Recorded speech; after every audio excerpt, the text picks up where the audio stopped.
Child specialist doctor Masood Akhtar साहब मौजूद हैं। बहुत शुक्रिया सर आपके टाइम का। Welcome to news morning. Doctor साहब, ये जो आए रोज़ डेंगू केसेस में इजाफा होने लगा है और अब तक की रिपोर्ट के मुताबिक 24 घंटे के दौरान लाहौर में 37 केसेस रिपोर्ट हुए हैं और पंजाब भर से 90 से ज़ायद केसेस रिपोर्ट हुए हैं, जिनमें ज़्यादा तादाद बच्चों की है। तो सर, कैसे डेंगू से महफूज रखा जा सकता है हमारे बच्चों को? जो पेरेंट्स हमें देख रहे हैं उनको क्या एहतियाती तदाबीर अपनानी चाहिए? देखिए, एक तो सबसे बड़ा मसला ये है कि हमें थोड़ा सा चीज़ों को प्रेडिक्ट करना चाहिए कि बारिशें हो चुकी हैं, बहुत सारी जो आपके छतों पे चीज़ें रखी होती हैं उसमें पानी आ जाता है, कुछ मोहल्ले में कुछ इधर उधर पानी जमा हो जाता है। तो ये बारिश के बाद एक्सपेक्टेड होता है कि आपका डेंगू ने राइज़ करना है। इसके लिए जो प्रिकॉशन है वो ये है कि सबसे पहले तो अपने घर की छतों को साफ़ करें। जो कार कबार पड़ा है, टायर पड़े हैं, प्लास्टिक के खिलौने बच्चों के पड़े होते हैं, उनको डिस्कार्ड करें।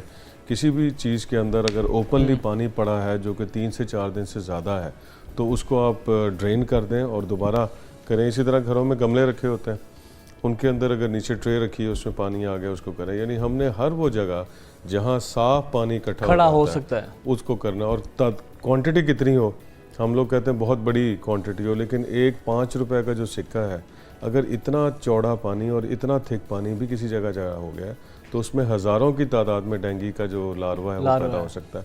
सो इसलिए छोटी मिकदार में पानी जो है ना उसको भी आपको केयर करना पड़ेगा। अच्छा, फिर बरसात का मौसम है, बारिश होती है तो बच्चों को बारिश में नहाने का बहुत शौक होता है क्योंकि हब्स होती है, तो इससे भी अवॉइड करना चाहिए क्योंकि बारिश के पानी से भी। बारिश के पानी से डायरेक्ट तो कोई मसला नहीं होता, इसलिए कि जब तक वो उसके अंदर पानी के अंदर जो लार्वा है उसके अंदर पूरा एक प्रोसेस चलता है, उसके बाद मच्छर के अंदर वायरस हो वो बच्चे को काट ले।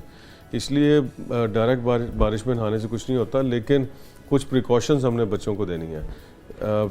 जैसे ये कि अलग सुबह और शाम को जब बच्चा घर से निकलता है तो उसका सर, बाजू और पाँव वो ढाँप के रखें और जुराब पहना के रखें। जो शॉर्ट्स पहनाने की बजाय पूरी ट्राउज़र उसको पहना के रखें। और अगर सर पे टोपी बच्चे के दे दें सुबह और शाम के टाइम तो ज़रा बेहतर हो जाता है। और फिर ये कि कुछ अलामात अगर आती हैं तो फौरी तौर पे आपने हॉस्पिटल से रब्ता करना है। जैसे आजकल टेम्परेचर 102। हाँ सर, मैं सिम्टम्स की जानिब भी आ रहा था कि सिम्टम्स क्या होते हैं, क्योंकि इस मौसम में अमूमी तौर पे वैसे भी बुखार होता है, तो कैसे हमें पता चलेगा कि ये अलामात? सबसे पहले तो ये, जैसे मैंने कहा कि अगर बुखार बहुत ज़्यादा हो जाता है, 103 104 है, या बाज़ औक़ात बुखार बहुत कम हो जाता है, जिस्म पे रैश आना शुरू हो जाता है और जिस्म पे दर्दें हैं, आँख के पीछे दर्द आना शुरू होता है, तो फिर आपको एक कॉमन टेस्ट होता है CBC जिसको कहा जाता है और हॉस्पिटल में फ्री होता है, तो वो फ़ौरन करवा लें। तो आपका फिजिशियन आपको बताएगा कि इसको डेंगू है या नहीं। एक अच्छी बात यह है कि बच्चों में डेंगू की शरह निस्बतन कम होती है और अगर डेंगू फीवर हो भी जाए तो उसकी अलामात भी कम होती हैं और उसमें रिकवरी भी ऑलमोस्ट 100% हो जाती है। सो इसलिए जो ज़्यादा ख़तरा बच्चों में नहीं होता, और ख़ास तौर पे वो बच्चे जिनको पहली दफ़ा डेंगू हुआ है या जिनकी उम्र छोटी है उनमें अलामात भी कम होती है और बाज़ दफ़ा डॉक्टर को पता ही नहीं लगता, इतनी माइल्डली गुजर जाता है। और जो बड़े हैं उनमें ये मसला हो सकता है। तो इसलिए सबसे पहले तो यही है कि प्रिकॉशन हम कर लें, फौरी तौर पे डॉक्टर से रुजू करें और घर के अंदर जो कार कबाड़ है इससे हम इसको डिस्कार्ड करें और पानी कहीं कलेक्ट ना होने दें। अच्छा, ये कहा जाता है कि मगरिब के टाइम डेंगू ज़्यादा एक्टिव होता है, उस टाइम बच्चों को बाहर ना निकलने दिया जाए क्योंकि बच्चे तो खेलते शाम के टाइम ही हैं, तो बच्चों को खेलने देना चाहिए बाहर? नहीं, देखें, हमें बच्चों को शाम के टाइम या दोपहर के टाइम, ये तो हमारी ऑप्शन है पेरेंट्स की कि हम क्या कहते हैं। ये फीडिंग टाइम है उस मच्छर का। मच्छर ने बाहर निकल के फीड करना होता है इस टाइम पे, जिसको डस्क एंड डॉन कहा जाता है। ये असर से मगरिब के दरमियान? हाँ, या मगरिब या अलग सुबह जब तुलुए आफ्ताब के टाइम और गुरूब आफ्ताब के टाइम, ये मच्छर फीडिंग के लिए जाता है क्योंकि इसको जब इसको अगली नस्ल बनानी होती है, अंडे बनाने के लिए इनको खून चाहिए होता है। जब तक ये किसी इंसान को नहीं काटेंगे, उनके पेट में खून नहीं जाएगा इंसान का, तो ये रिप्रोड्यूस नहीं करता। सो इसलिए इसने अपनी सर्वाइवल के लिए काटना होता है। तो ये काटने का जो टाइम है या फीडिंग का जो टाइम है इसका, वो अलग सुबह और तुलुए आफ्ताब के वक्त और गुरूब आफ्ताब के वक्त होता है। तो अगर हम इस टाइम पे प्रिकॉशन रखें तो हम उस ख़तरनाक टाइम से बाहर आ जाते हैं। फिर एक और चीज़ भी है कि अगर आप घरों में देखें, हम टांग नीचे लटका के बैठ जाते हैं, कमरों के अंदर हम सफाई नहीं करते, बेड्स को नहीं हटाते, अलमारी के पीछे और पर्दे साल पड़े रहते हैं, उसके पीछे हम कभी झाड़ झंकार नहीं, स्प्रे नहीं करते। तो आजकल ये चाहिए कि आप बेड्स के नीचे सफाई करें, पर्दों के पीछे, अलमारियों के पीछे। बल्कि मैं तो ये कहूँगा कि आजकल के मौसम में आप कोई ख़ास दिन मुख्तस कर लें, अपना सामान बाहर निकालें और घर की अच्छी तरीके से डस्टिंग करें, क्योंकि ये जब फीड करता है ये मच्छर तो ये भारी हो जाता है और ज़मीन के करीब करीब नीचे नीचे उड़ता है, और जब हम पाँव लटका के बैठते हैं तो वहाँ काट लेता है। सो इसलिए बेड के नीचे से निकलता है, पर्दे के पीछे से निकल आता है, अलमारी के पीछे से निकल आता है और काट के फ़ौरन, और काटने की जो ख़ास जगह इसकी वो टखने हैं। अच्छा, टखने पे ज़्यादा अटैक? टखने पे इसलिए काटता है कि हाथ की जिल्द हमारी सख्त होती है, बॉडी कवर्ड होती है, चेहरा भी जिल्द सख्त है, जो पाँव के जो टखना है वहाँ की जिल्द बहुत नरम होती है, और इसको पता होता है, इज़ वेरी इंटेलिजेंट, उसको समझ आ गई कि मैंने यहाँ काटना है, वहाँ से फौरन। ये खतरनाक होने के साथ साथ इंटेलिजेंट भी है ये आजकल तो शायद आर्टिफिशियल इंटेलिजेंस इसके अंदर आ गई। सो ये वहाँ से जब ब्लड लेता है ना तो फिर उसके बाद अगला साइकिल चलना शुरू होता है। अच्छा सर, बड़े हों या बच्चे हों, अगर खुदा ना खास्ता किसी एक को डेंगू हो गया है तो उसमें डाइट क्या यूज़ करनी चाहिए? डाइट प्लान भी कोई खास होता है? सबसे इम्पोर्टेंट बात तो ये है कि ये एक सेल्फ लिमिटिंग डिजीज़ है, आपने इसका केयर करनी होती है, न्यूट्रिशन की केयर करनी है, अंडर मेडिकल केयर रखना है, और एक्सपेरिमेंटेशन नहीं करनी। हमारे यहाँ क्या एक्सपेरिमेंटेशन होती है, जाके ड्रिप लगा दें, आपके अताई बैठे हैं वो अजीबोगरीब किस्म की गोलियाँ खिलाना शुरू कर देते हैं, ड्रिपें लगा लगा के बुरा हाल करते हैं। इनमें तो वैसे ही ब्लीडिंग टेंडेंसी होती है, कभी नाक से बच्चों के खून आ जाता है, कभी थूक के साथ आ जाता है, कभी स्टूल के साथ ब्लड आ जाता है, बड़ों में भी ये मसला हो सकता है, जिल्द के अंदर धब्बे पड़ जाते हैं, रैश पड़ जाता है, वो छोटे छोटे ब्लीड स्पॉट होता है। तो अगर ऐसे में आप उसको एक्सपेरिमेंटेशन करें, ड्रिपें लगाना शुरू कर दें, तो ये बाज़ दफ़ा फ्लूइड ओवरलोड हो जाता है। डॉक्टर साहब, डाइट के हवाले से मैं आपसे बात कर रहा था कि डाइट, क्योंकि ब्लड सेल्स कम होते हैं तो ब्लड सेल्स को कुछ चीज़ें ऐसी हैं जो न्यूट्रिशन आपने बेहतर करनी होती है, हाइड्रेशन बेहतर करनी होती है, जो फ्लूइड्स आपने देने होते हैं, जैसे जूसेस का इस्तेमाल कर सकते हैं।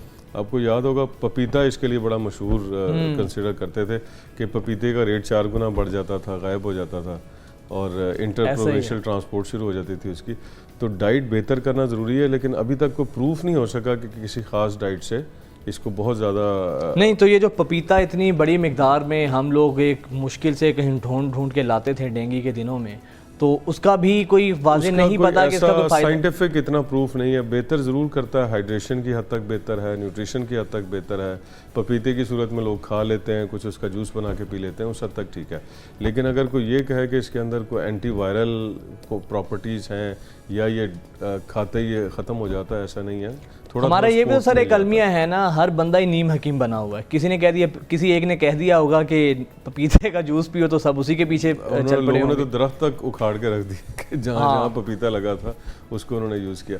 अब यहाँ हकीमों का बड़ा एक खिला, हकीम और अताई, जो मरीज़ डेंगू का आता है उसको ड्रिप लगा देता है। अब ड्रिप लगाने से एक सबसे बड़ा नुकसान तो ये होता है कि वो ब्लीड, वैसे ही उनमें टेंडेंसी होती है और वो कहीं ना कहीं से ब्लीड कर जाते हैं। पट्ठों में टीके लगाते हैं, वहाँ ब्रूज बन जाता है, ब्लड कलेक्ट हो जाता है, फ्लूइड ओवरलोड हो जाता है, पहले ही खून की नालियाँ लीक कर रही हैं, ऊपर से वो ड्रिपें 2-2 लीटर 3-3 लीटर फ्लूइड लगा देते हैं, जो कि आपके हार्ट को नुकसान पहुँचा सकता है। And I can tell you कि अगर डेंगू से शायद इतना ख़तरा ना हो, लेकिन ये जो अताई हमारे लोगों के साथ, लेकिन सर हमने तो देखा है कि डेंगू का जो भी पेशेंट लेकर गए हैं उसे तो ड्रिप्स ही लगाई गई हैं।